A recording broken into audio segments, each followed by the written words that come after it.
AIMIM supremo व MP Hyderabad barrister Asaduddin Owaisi साहब ने यूपी के मुसलमानों के हालात के ऊपर दिया है एक बड़ा बयान और कहा कि वहाँ के लोगों को सियासी लीडर चुनने की ज़रूरत है। वहाँ की माइनॉरिटी को अगर अपने माँ बात को मनवाना है, अपनी खुशहाल ज़िंदगी को अगर जीना है तो उनका ख़ुद का एक लीडर होना ज़रूरी है। यही सोच से मजलिस इत्तेहादुल मुस्लिमीन यूपी में चुनाव लड़ रही है। आइए सुनते हैं तफसीली बयान AIMIM supremo barrister Asaduddin Owaisi साहब का। उत्तर प्रदेश में खास करके बीजेपी और सपा ब्राह्मण वोट को लेकर के काफी फोकस कर रही है। जो 12% है, आज बीजेपी के अध्यक्ष ब्राह्मण अपने जो लीडर्स है उनके साथ बैठक कर रहे हैं। अखिलेश की पार्टी भी वहां पर फोकस कर रही है, बीएसपी भी फोकस कर रही है। तो कितना फ्रैगमेंटेड जो है इलेक्शन कैंपेनिंग आपको लग रहा है? नहीं, फ्रैगमेंटेड नहीं है।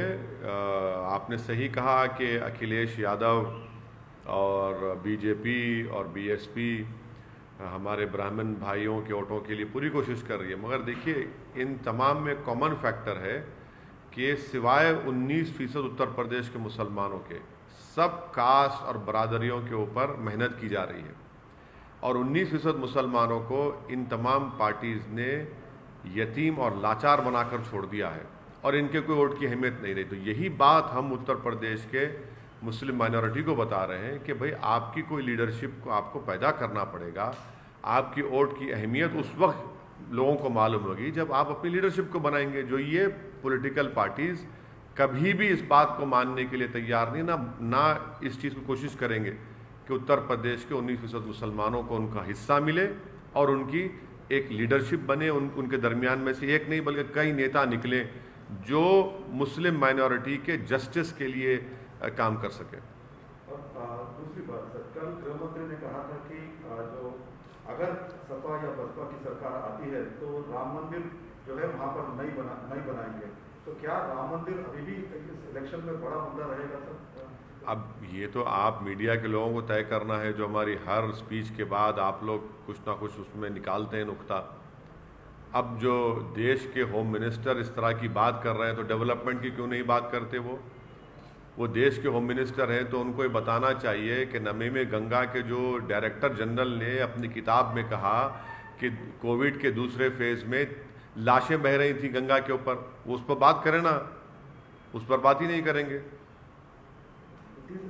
अखिलेश ये हरिद्वार के मुद्दे को लेकर के, हालांकि वहां पर एफआईआर हुए हैं सर, लेकिन आप लगातार ट्वीट कर रहे हैं कि अखिलेश यादव क्यों चुप्पी साधे हैं।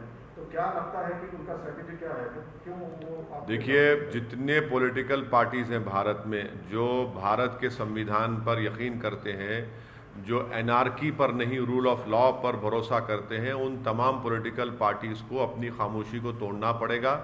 क्योंकि हरिद्वार के धर्म संसद में मुसलमानों के खिलाफ एक ओपन जेनोसाइड का कॉल दे दिया गया, जिसमें कहा गया कि म्यांमार में जिस तरह रोहिंग्याओं को बेघर किया गया, मारा गया, उस तरह भारत के मुसलमानों को इस तरह का उनका हाल करना चाहिए। अगर समाजवादी पार्टी वहाँ पर 70 सीट पर चुनाव लड़ेगी, कांग्रेस वहाँ पर अपना गवर्नमेंट बनाने की बात कर रही है, मनमोहन सिंह को गोली से मारने की बात कही गई जो देश के एक्स प्राइम मिनिस्टर हैं, तो इस पर भी आप रिएक्ट नहीं करें। कब रिएक्ट करेंगे? रूल ऑफ लॉ के ऊपर बात करेंगे या एनार्की के ऊपर करेंगे? तो इनकी खामोशी इनको एक्सपोज करती है और ये बताता है कि इसलिए खामोश हैं क्योंकि इनको फिक्र है कि दूसरा वोट नहीं मिलेगा। मगर यहाँ पर वोट की नहीं, यहाँ पर जेनोसाइड का कॉल दिया जा रहा है। मगर अच्छा है, देश देख रहा है इन पॉलिटिकल पार्टीज़ को, चाहे समाजवादी और कांग्रेस हो, कैसे वो लोग खामोश बैठे। और उत्तराखंड में बीजेपी की सरकार के आशीर्वाद और पूरी सपोर्ट पर इस तरह के धर्म संसद हुआ। उन्हीं की सपोर्ट पर, उन्हीं की ईमा पर, उन्हीं की पूरी सपोर्ट के ऊपर इस तरह की बातें की गई। सिर्फ एफआईआर इशू करने से नहीं होता, उनको गिरफ्तार करना चाहिए। ये तमाम ऑर्गेनाइजेशंस को यूएपीए के तहत बैन करना चाहिए, तभी जाकर रोक लगेगा, वरना ओपन कॉल फॉर जेनोसाइड किया जा रहा है भारत के मुसलमानों के बारे में। एमआईएम आप हर हफ्ते लगातार यूपी में जा रहे हैं, ज़्यादा फोकस कर रहे हैं और 100 सीटों पर चुनाव लड़ने का भी ऐलान कर रहे हैं। तो क्या नजर आता है माहौल वहाँ का? देखिए, जहाँ तक मेरी बात है, मैं अपने तमाम पार्टी के जिम्मेदारों के साथ, पार्टी के अरकान कार्यकर्ता के साथ, हम सब लोग मिलकर मेहनत कर रहे हैं। हमारे हाथ में मेहनत करना है, जुस्तजू करना है, अच्छे फैसले लेना है। आगे इंशाअल्लाह ताला अल्लाह सुब्हाना व तआला उत्तर प्रदेश की जनता के दिलों में मोहब्बत डालेगा और वो वोट में तब्दील होगा। हम सबसे मुलाकात कर रहे हैं, सबसे बात कर रहे हैं और यही हमारी कोशिश है।